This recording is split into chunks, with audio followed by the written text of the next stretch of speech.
प्रदेश की सियासत पर उत्तर प्रदेश में भारतीय जनता पार्टी में जो इस वक्त कल है जिसका जिक्र अखिलेश यादव कर रहे हैं, उस पर हम लगातार उनसे बात भी कर रहे हैं। लेकिन पिछले 2 दिनों में क्या बयान सामने आए हैं, ये आपको बता देते हैं। एक तरफ केशव प्रसाद मौर्य लगातार हमलावर हैं, तो वहीं मुख्यमंत्री योगी आदित्यनाथ भी लगातार जवाब दे रहे हैं। योगी आदित्यनाथ ने कहा है कि अति आत्मविश्वास का ये खामियाजा है जिस तरह के बयान भारतीय जनता पार्टी के नेताओं की ओर से दिए जा रहे हैं। यही वजह है कि लोकसभा चुनाव में बीजेपी का प्रदर्शन बहुत अच्छा नहीं रहा। वहीं केशव प्रसाद मौर्य कह रहे हैं कि सरकार से बड़ा संगठन है।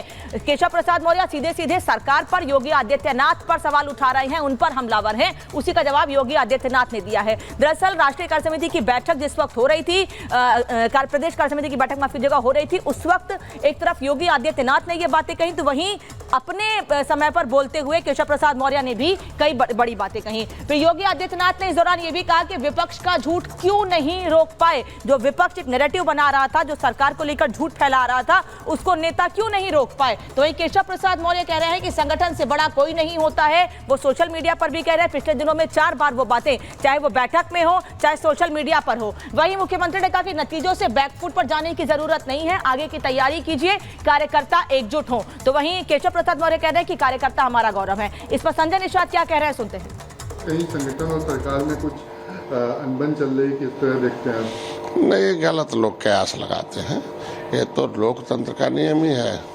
लोकतंत्र का नियम है कि भाई लोकतंत्र में निचले पावदान पर रहने वाला व्यक्ति सबसे ज़्यादा महत्वपूर्ण होता है, उसे कहते हैं भाग्य विधाता है, और उसको मंदिर में लाने का काम कार्यकर्ता करता है। आज जब वो कार्यकर्ता मंदिर में ला देता है लोकतंत्र के पार्टी में, तो पार्टी सत्ता में आती है, सत्ता सरकार बनाते हैं, तो कार्यकर्ता बड़ा होता है हमेशा सरकार से।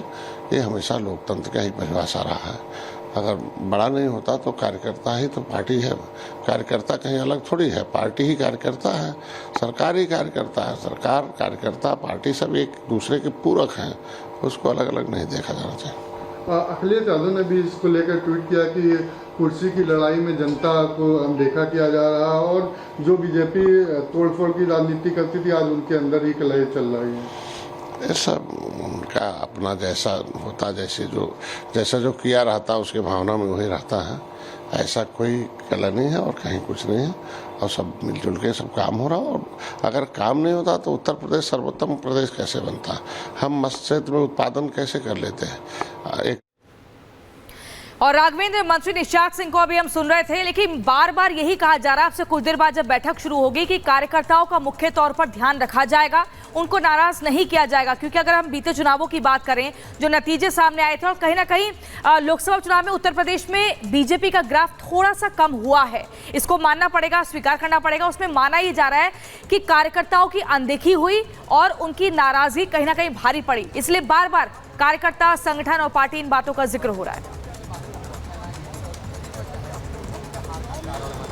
देखिए, मैं 2-3 उदाहरण से बताना चाहता हूं कि ये जो उत्तर प्रदेश का जो ये कला है वो किन कारण से है।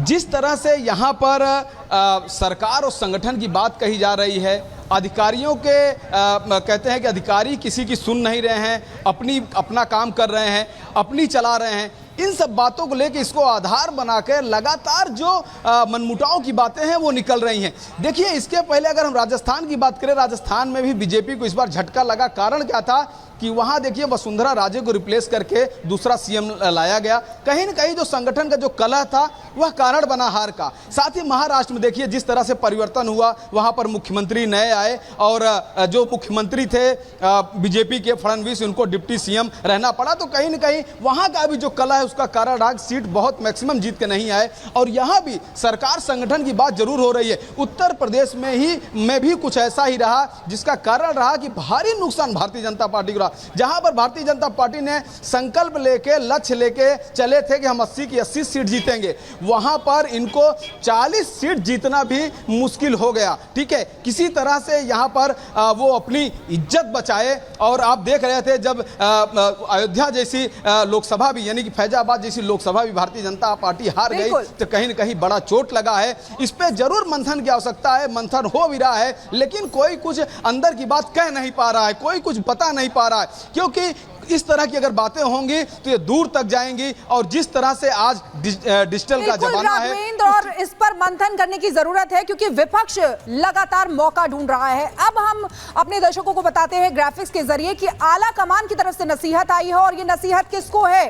देखिए केशव प्रसाद मौर्य क्या कह रहे हैं, संगठन सरकार से बड़ा है, लेकिन आला कमान की तरफ से ये कहा गया है बेवजह बयानबाजी से बचे नेता। जेपी नड्डा से मुलाकात केशव प्रसाद मौर्य की हुई है, लेकिन ये जो जानकारी आ रही है वो ये आ रही है कि आला कमान की तरफ से ये कहा गया है कि बेवजह जो बयानबाजी हो रही है उससे बचना जरूरी है। इसके बाद आपको बताते हैं, देखिए केशव प्रसाद मौर्य जो ये कह रहे हैं कि संगठन सरकार से बड़ा है, ये उन्होंने कहा है। इसके अलावा भी कई बातें ऐसी हैं। देखिए उन्होंने ये कहा कि संगठन से बड़ा कोई भी नहीं होता, और आला कमान की तरफ से भी ये कहा गया है।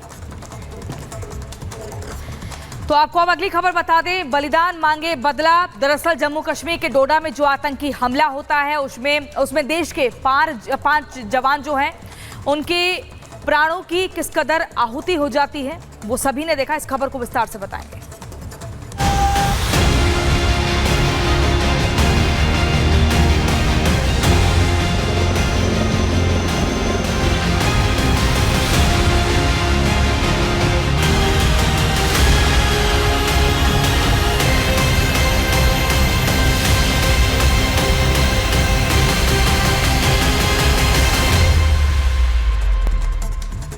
और बलिदान मांगे बदला, लेकिन इसी बीच पहले कुछ तस्वीरें अपने दर्शकों को हम दिखा देते हैं किस तरीके से उन जवानों की शहादत पर अब उनको श्रद्धांजलि दी जा रही है।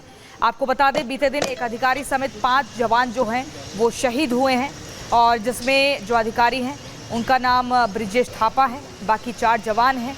और इसी शहादत को लेकर देश गर्व भी महसूस कर रहा है। परिवार के लोगों का रो कर बुरा हाल है, लेकिन भाई दूसरी तरफ वो अपने बेटों की इस शहादत पर गौरवान्वित महसूस कर रहे हैं कि देश के लिए वो किस कदर शहीद हो गए।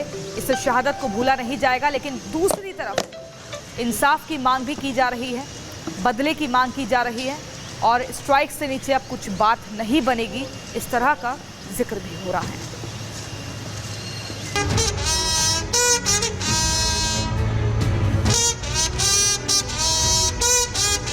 अपने बेटा को गुम ही कर दिया। अभी तो आएगा भी नहीं कभी वो वापस।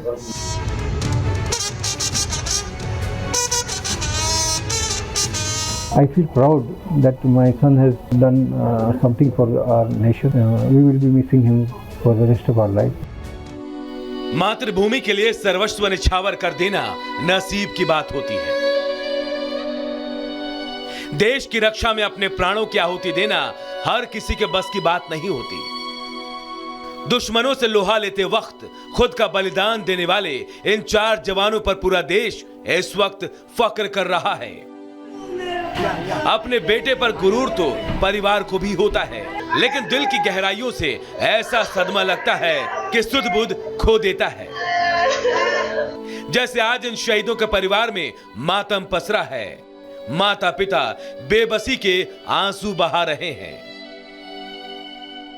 जम्मू कश्मीर के डोडा में आतंकियों से लोहा लेते वक्त सेना के 4 जवान शहीद हो गए, जिसमें 10वीं राष्ट्रीय राइफल के शहीद कैप्टन ब्रिजेश थापा, शहीद सिपाही अजय सिंह, शहीद सिपाही विजेंद्र सिंह, नायक डी राजेश शामिल हैं।